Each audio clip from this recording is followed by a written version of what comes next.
छत्रपती प्रमिलाराजे सर्वोपचार रुग्णालयाच्या समोर भाऊसिंगजी रोडवर जुन्या न्यायालयाच्या इमारतीत सध्या सर्किट बेंचचं कामकाज सुरू आहे.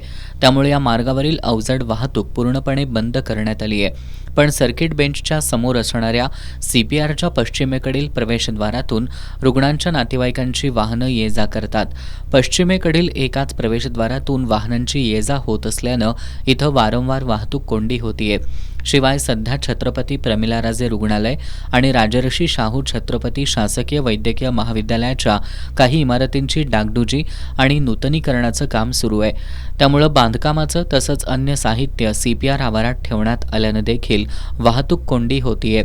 CPRमध्ये प्रवेश करताना प्रवेशद्वारावर होणारी वाहतूक कोंडी टाळण्यासाठी CPR प्रशासनानं आता CPRमध्ये प्रवेश करण्यासाठी सर्किट बेंच समोरील CPRचं पश्चिम द्वार सुरू ठेवण्यात आलंय, तर CPRमधून बाहेर पडण्यासाठी राजर्षी शाहू स्मारक भवनकडील प्रवेशद्वाराचा वापर करावा असं आवाहन CPR प्रशासनानं केलंय.